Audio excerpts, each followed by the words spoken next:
Hi friends, welcome to my channel super trade Lakshya. यहाँ बात करूँ किस तरीके से प्लान कर सकते हैं कल के लिए, क्या सेटअप दिख रहा है ग्लोबली। और अगर आप यहाँ पे देखेंगे तो राइट नाउ काफ़ी वॉलेटिलिटी थी फिलहाल। अगर आप देखें तो यूएस फ्यूचर रेड में है, यूरोप में भी काफ़ी कुछ रेड में है, लेकिन ये काफ़ी बड़ा रेड था। थोड़ी बहुत अभी बाउंस आया, उसका रीज़न था कि जापान ने डविश स्टांस रखा है, जिसके कारण बॉन्ड यील्ड्स में मिक्स मसाला हो गया है। अगर सिंपल भाषा में बताऊं तो पूरे वर्ल्ड से हट के अगर सारे बैंक हॉकिश हैं इन्फ्लेशन को कंट्रोल करने के लिए और एक बैंक डविश ही रहता है, तो उससे बाकी बैंक का काम और मुश्किल होता है। आप इसको सिंपल भाषा में समझ सकते हैं। और इसीलिए आपको यूएस में जो यील्ड्स हैं वो आपको यहाँ बढ़ती हुई दिखेंगी, क्योंकि इनकी समस्याएं बढ़ती हुई दिखेंगी। बिकॉज बैंक ऑफ जापान ने बहुत पैसे छापे हैं, तो वो एक बहुत बड़ा इम्पैक्ट लाता है। अब हम बात कर लेते हैं यहाँ पे चार्ट्स के बारे में फिलहाल क्या दिख रहा है। तो सबसे पहले यहाँ पे मैंने लिया है, पहले ग्लोबल से स्टार्ट कर देते हैं। तो सबसे पहले यहाँ पे एक इंटरेस्टिंग चार्ट है डैक्स का, जो यूरोपियन इंडेक्स है। तो यहाँ पे मैंने ये चार्ट क्यों लिया है, क्योंकि यूरोप अब एक मेजर फोकस एरिया बन के आएगा। विंटर चल रहे हैं और यहाँ पे आप देखेंगे, जस्ट अ मोमेंट, ये एक लाइन है यहाँ पे। तो विंटर्स आ रहे हैं और सबसे बड़ी समस्या ये है कि यहाँ पे इन्फ्लेशन का जो समस्या है, गैस प्राइस, ऑयल प्राइस सारा, और रशिया का जो यूक्रेन का जो वॉर चल रहा है, उसके कारण काफी समस्याएं यहाँ बढ़ सकती हैं। अगर इस लेवल के नीचे हम आते हैं तो हम यहाँ तक गिर सकते हैं।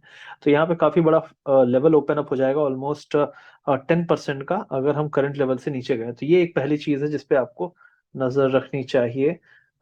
उसके अलावा अगर हम बात करें यहाँ पे नैस्डैक की, बात करूंगा। नैस्डैक का चार्ट भी बहुत ज्यादा डेंजरस लग रहा है। मैंने इसके बारे में कल आपको वीडियो में बताया भी था, और आज बिकॉज ऑफ रीजंस, जो भी रीजंस थे जापान वाले, आप देखे होंगे कि यहाँ पे काफी वॉलेटिलिटी थी। तो फिलहाल अगर आप, जस्ट अ मोमेंट, ओके, तो फिलहाल अगर आप देखेंगे तो ये ट्रेंड लाइन लगातार रिजेक्शन देती हुई आई है। यहाँ से आपने देखा बहुत शार्प फॉल आया है। मेरे हिसाब से ये जो एरिया है, अगर ये ब्रेक होता है तो अगला जो सपोर्ट है वो काफी नीचे है। अगर इसको जूम आउट करके मैं आपको दिखाऊं, तो जो कोविड का जो फॉल था उसके पहले का जो टॉप था, हम वहां तक गिर सकते हैं। तो ये बहुत ही ज्यादा दूर है। अगर आप यहाँ पे देखेंगे, ये है करीब करीब 9700 पे राइट नाउ करंट लेवल से। ऑलमोस्ट 12 to 13% का फॉल। और ये लास्ट फेज, जैसे लास्ट ये जो रैली थी बहुत स्टीप थी, इसी तरीके से ये आखिरी फेज फॉल का भी बहुत ही ज्यादा स्टीप होगा। इसलिए यहाँ पे थोड़ा सा संभल के आपको रखना है। और जो आईटी और टेक स्टॉक्स हैं वो फाइनल फॉल जो दिखाएंगे, उससे हम इस एरिया तक पहुंच सकते हैं, 10,000 के नीचे। नास्डैक में जो कि करंट लेवल से काफी नीचे है, ऑलमोस्ट 10-12%।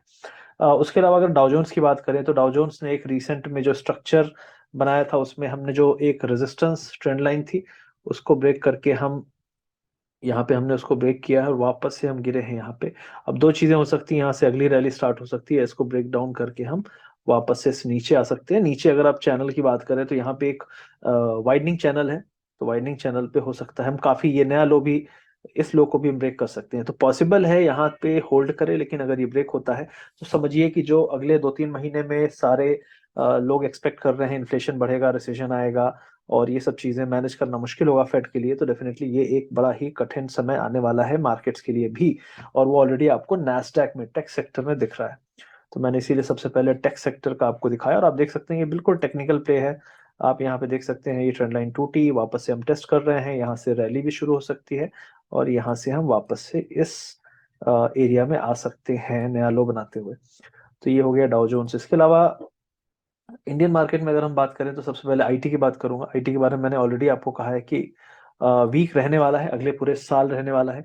क्योंकि अगर यूएस में इन्फ्लेशन को कंट्रोल करने के लिए रिसेशन आता है, स्लो डाउन आता है, तो सबसे पहला इम्पैक्ट पड़ेगा आईटी की स्पेंडिंग पे। तो आपका जो ये एरिया है, इस एरिया तक हम आ सकते हैं, एग्जैक्टली 26,000 के आसपास तक। और आप देख सकते हैं आरएसआई में भी काफी जगह है, तो मोस्ट प्रॉब्ली हम यहाँ पे लो बनाते हैं। तो अगर हम गिरना यहाँ से शुरू होते हैं तो 26,000 का लेवल भी थ्रेटन हो सकता है। 24,000 जो है लेवल मैं वॉच कर रहा हूँ। तो मोस्ट प्रॉब्ली आपको यहाँ तक का फॉल दिख सकता है 24,000 का, अगर हमने ये ट्रेंड लाइन को तोड़ा, विच इज नियर 28,000। तो ये आपका आईटी इंडेक्स का चार्ट कह रहा है फिलहाल। बड़े टाइम फ्रेम में आप देखेंगे तो ज्यादा समझ में आएगा, क्योंकि बड़े टाइम फ्रेम में जो आरएसआई के लोग बोलेंगे यार चलो ये तो काफी नीचे आ गई है, लेकिन ये डेली टाइम फ्रेम है। अगर आप यहाँ पे वीकली टाइम फ्रेम में जाएंगे तो आपको ज्यादा क्लियर मिलेगा। तो आप देख सकते हैं यहाँ पे वीकली टाइम फ्रेम में जहां पे हम रुके हुए हैं, जहां पे हम रुके हुए हैं, ये एरिया एक क्लस्टर था। अभी हम अगर यहाँ से गिरते हैं तो यहाँ पे कहीं पे हम बना सकते हैं सपोर्ट का क्लस्टर, जो कि 24-25 हजार 24-25,000 के पास ही होगा। और अगर ये क्लस्टर के हम नीचे गए तो पूरा ये फिर फ्री फ्लो स्लाइड है। और यही केस अगर बन गया नास्डैक के गिरने के कारण तो ये बहुत ही तेजी से होगा, ये जो एरिया है बहुत तेज फॉल हो सकता है। तो इस पे नजर रखिए, ये लेवल बहुत इंपॉर्टेंट है। तो राइट नाउ देखिए सब कुछ यूएस पे डिपेंडेंट है, और इंडिया आउट परफॉर्म अगर करता तो आईटी सेक्टर यहाँ पे ना होता, और लोगों के पोर्टफोलियोज भी काफी इंपैक्टेड हैं। तो मेरा वही कहना है कि थोड़ी सतर्क रहिए। अब दूसरी चीज है यहाँ पे, इंडिया में बैंक आउट परफॉर्म कर रहा है, ठीक है, बहुत अच्छी बात है, लेकिन ग्लोबल जब रिसेशन आएगा, स्लो डाउन आएगा, तो बैंक्स ग्लोबली काफी सारे बैंक्स में इम्पैक्ट पड़ेगा, फेल होते हैं काफी सारे बैंक्स, बिजनेसेस फेल होते हैं रेट हाइक्स के बाद। तो ये सारी चीजें जब बनती हैं तो हम कहाँ तक गिर सकते हैं। तो इमीडिएटली, अभी वीकली टाइम फ्रेम है, मैं इसको डेली कर देता हूँ क्योंकि इंडिया में खेल अभी डेली पे ही चल रहा है। तो ये एक ट्रेंड लाइन है, आप देख सकते हैं यहाँ पे। तो ये एरिया पे आपको सपोर्ट बन सकता है 42,000 के पास। और अगर ये एरिया टूटता है फिर आपका जो अगला सपोर्ट आएगा, क्लस्टर ऑफ सपोर्ट है, वो आपका यहाँ पे कहीं पे होगा। ठीक है, और काफी सारे सपोर्ट आएंगे, लेकिन इमीडिएटली जो सपोर्ट है 42,000 पे है।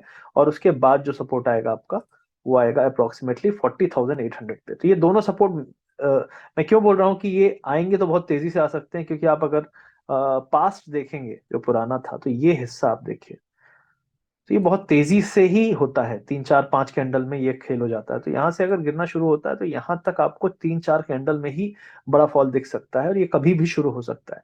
और अगर राइट नाउ हम देखें, तो राइट नाउ जो स्ट्रक्चर है उसके हिसाब से अगर आप इसको मैं आवरली टाइम फ्रेम में करूंगा, ताकि एक फिनोमिना है जो मैं आपको समझाना चाहता हूँ कि आप देखिए, जो ट्रेंड लाइन थी, जो रेजिस्टेंस की ट्रेंड लाइन थी, वो अभी सपोर्ट की तरह, सॉरी, जो रेजिस्टेंस की ट्रेंड लाइन थी, वो अभी पहले सपोर्ट की तरह काम की। इस एरिया पे हम ऊपर थे, और वापस से हम इसके नीचे आने पे हम इसको टेस्ट कर रहे हैं, और यहाँ टेस्ट करके रिजेक्शन हुआ तो हम नीचे आ सकते हैं।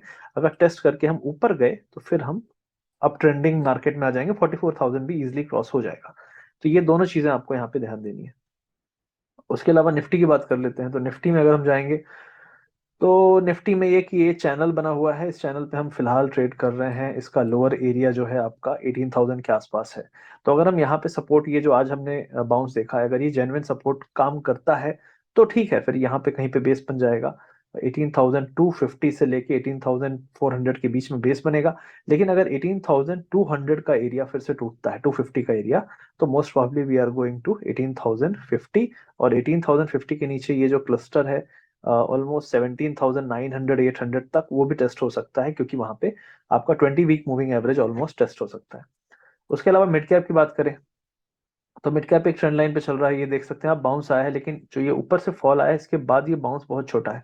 तो अगर हम वापस से इसको गिव अप करते हैं 31,900 का लेवल मिड कैप में, तो हम ये 31,200 250 के एरिया तक जा सकते हैं, which is a crucial support. तो यहाँ से अगर आप देखें तो कम से कम 3% का फॉल इजिली आ सकता है। इसीलिए मैंने कहा कि ओवरऑल जब ये मार्केट सपोर्ट, पहला बड़ा सपोर्ट फाइंड करेगा, तब तक में मिड कैप इंडेक्स यहाँ पे होना चाहिए, निफ्टी आपका 18,000 या 17,800 पे होना चाहिए, और बैंक निफ्टी जो है आपका अप्रोक्सीमेटली 42,000। तो ये पहला सपोर्ट हो गया, लेकिन अप्रोक्सीमेटली आपका 40,800, जो ये 40, पहले तो ये जो आपका रेजिस्टेंस था यहाँ पे, जो इससे पहले का हाई था 41,800, 41,800 जो पहले का रेजिस्टेंस था, वहां से हमने करेक्शन देखा। तो अगर गिरता भी है तो 41,800 के आसपास आके ही पहला बाउंस होगा, जो मेजर सपोर्ट की तरह काम करना चाहिए। तो this is my view about the market. तो यही कम्युनिकेट करना था। आई होप आपको वीडियो अच्छा लगा होगा। इसके अलावा जो मार्केट के लेवल्स हैं वो हम बाकी डिटेल में बात करेंगे, हमारे टेलीग्राम चैनल पे आप ज्वाइन कर सकते हैं। 84,000 के आसपास इसमें लोग हैं। वीडियो के पिन कमेंट में आपको लिंक मिल जाएगा। बहुत सारे फेक चैनल्स हैं, उनसे बच के रहिए। बहुत सारे फेक चैनल्स पैसे मांगते हैं मैनेज करने के लिए, हम ऐसा कुछ भी नहीं करते हैं, तो प्लीज बच के रहें। और बहुत सारे क्रिप्टो, मतलब इन्वेस्टमेंट मांगते हैं, इस टाइप की चीजें करते हैं, तो वो वाले फेक चैनल्स हैं, प्लीज उनसे बच के रहें। Thank you very much guys, see you soon, take care. और चैनल को सब्सक्राइब करिए, वीडियो अच्छा लगे तो लाइक और शेयर जरूर करिएगा। Bye bye.